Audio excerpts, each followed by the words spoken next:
Hello and thanks for joining us for our late night newscast coming to you from Arirang's news centre in Seoul. I'm Mark Broome. We start with the latest on the terror attacks in Paris. French President Francois Hollande has announced that at least 127 people were killed in the multiple shootings and bomb attacks across the French capital on Friday evening local time. More than 180 people were wounded. Around 90 are said to be in critical condition. For the latest, we connect to our Connie Kim. Connie, what do we know so far? Well, Mark, the Islamic State militant group has confirmed what many suspected, that it was behind the attacks. It says they were in response to French airstrikes on IS-held territory in Syria. And in an undated video released on Saturday, Islamic State called on Muslims to terrorize the people of France. If you are sincere to Allah in your worship and in your creed, and are unable to travel, then operate within France.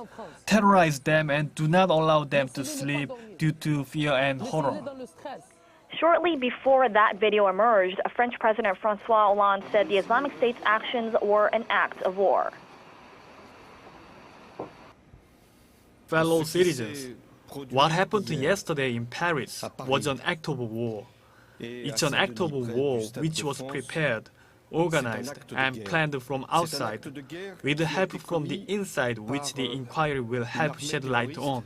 The terrorists struck 6 different locations across northern Paris as people were enjoying their Friday evening. The worst carnage happened at Bataclan Concert Hall, where at least 80 people were killed. A rock concert was being held in the hall at the time. A journalist who escaped with his life told CNN that the hall was a, quote, bloodbath. 4 attackers were killed when police raided the hall, with 3 blowing themselves up and the others shot dead by police. The attackers came as a friendly soccer match between France and Germany was underway at France's National Stadium. At least 4 people were killed outside the stadium, but it's not clear whether this includes the attackers thought to have died here. And more than a dozen people eating dinner at a popular Cambodian restaurant in the city were also killed. France is now under a state of emergency with 1,500 military personnel deployed across in Paris.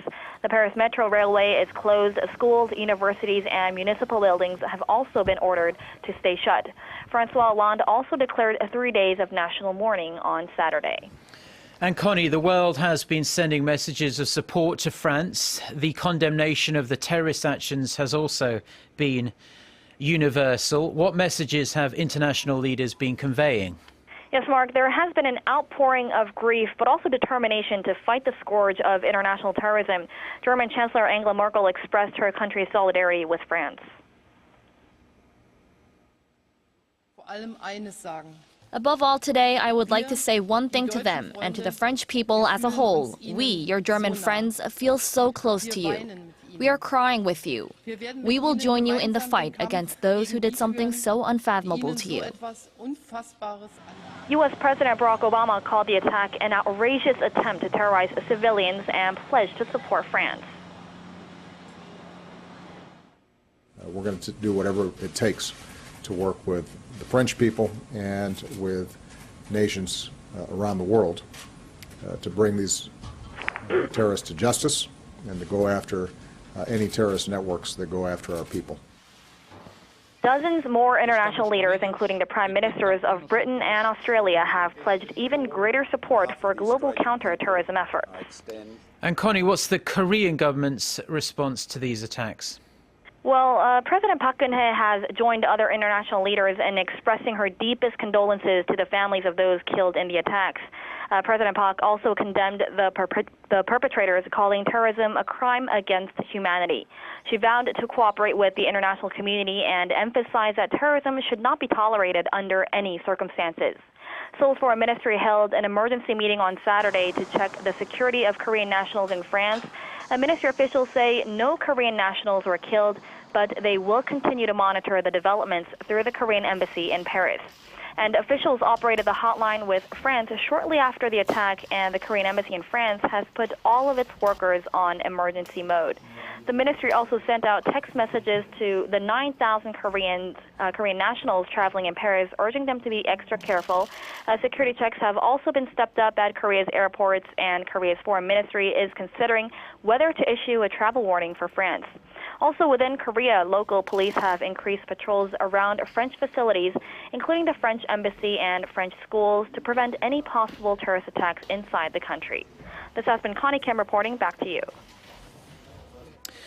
Thank you, Connie. Now, in other news, President Park Geun-hye left for a 10-day trip this Saturday that will take her to Turkey, the Philippines and Malaysia.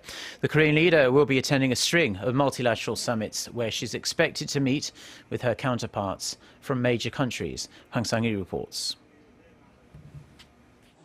President Park's first stop will be in Turkey for the annual summit of the Group of 20 Advanced and Emerging Economies. The focus will be on finding ways to coordinate policies among the G20 partners for inclusive and robust growth. The leaders are also set to review the progress of their growth strategies laid out at last year's meeting in Australia, where they set a goal of 2% increase in combined GDP by 2018. Next stop, the Philippines for the Asia-Pacific Economic Cooperation Summit. Leaders from APEC's 21 member economies, including the United States, China, and Japan, will discuss ways to build inclusive economies and sustainable and resilient communities. APEC accounts for nearly 60% of global gross domestic product and almost half of world's trade. Final stop, Malaysia, for a summit with ASEAN and its 3 Northeast Asian partners, South Korea, China, and Japan. President Park plans to work on deepening cooperation with 10 ASEAN member nations, identified as the foundation for future growth engines. She will also attend the East Asia Summit composed of ASEAN and 8 other countries, including the US and China, to outline Seoul's stance on North Korea's nuclear ambitions. With Japan's Prime Minister also scheduled to attend the string of multilateral summits, President Park's 10-day tour could provide the leaders a chance to continue talks after their previous meeting earlier this month. Hwang Sang-hee, Arirang News. Now, the Chinese yuan is set to join the US dollar, British pound, euro and Japanese yen as the 5th currency in the International Monetary Fund's so-called special drawing right basket. IMF head Christine Lagarde says the fund's executive board will decide on November 30th whether to add the Chinese currency to the fund's unit of accounting, but that she personally supported the move. The yuan's inclusion would clear the way for central banks around the world to hold more of it in their reserves. Now, Beijing has been pushing very hard for the yuan to join the big league of global currencies, making it one of the highest priorities for its next 5-year plan, which starts on January 1st. Retail giant Shinsegae and heavy industries conglomerate Doosan have won the right to open new duty-free stores in Seoul. The Korea Customs Service says Lotte Group had the operating license for one of its 2 duty-free stores in the capital renewed. Lotte will lose its other store in Lotte World Tower in Gangnam. SK Networks, a group of SK Group, also has to close its duty-free store at a hotel in the northeastern part of the capital after more than 25 years of operation. Now, there's intense competition for duty-free licenses in Korea as the sector has become a lucrative source of income amid the otherwise sluggish economy. In 2014, 6 duty-free stores in Seoul posted combined sales of nearly $4 billion. Now, mukbang, or eating shows, have been and continue to be a big fad here in Korea, and watching shows like these can make you pretty hungry at times, but experts say that before running to the fridge, people need to make sure they're not in the grip of so-called fake hunger pangs. Park Se-young has a story. About 4 hours after we eat, our body signals to the brain that we're hungry. That's because ghrelin, the hunger hormone, is released in the stomach and stimulates appetite. But there are also times when we crave food even when the stomach isn't empty. Feeling hungry when watching someone else eat or looking at food that's appealing is a phenomenon known as fake hunger. The sight of food can stimulate the hypothalamus and secrete ghrelin, which is why looking at food makes you want to eat it. Fake hunger is also caused by stress. The stress hormone cortisol boosts the secretion of ghrelin, leading to emotional eating. The body confronts an excessive amount of stimuli in our society. If hunger hormones continue to enhance appetite, even when we're not hungry, it can become problematic in managing health. Experts say people who are under a lot of stress and aren't getting enough sleep need to take extra precautions against the lure of fake hunger in order to maintain healthy eating habits. Park Se-young, Arirang News.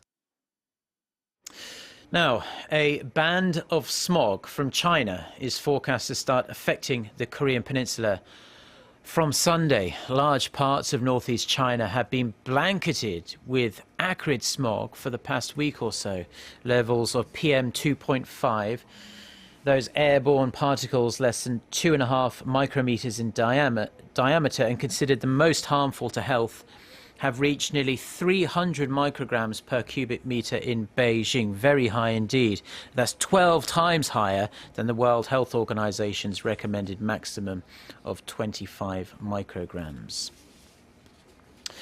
Now, before we go, we're going to take a brief look at the weather. Like we say, we might see some fine dust on Sunday, but we can expect a mostly dry night tonight, with the overnight low dipping to 7 degrees Celsius in Seoul. Sunday will be partly cloudy, but there will be the possibility for some isolated showers. We're going to see afternoon highs in the mid to high teens nationwide. With that, let's take a look at the weather around the world.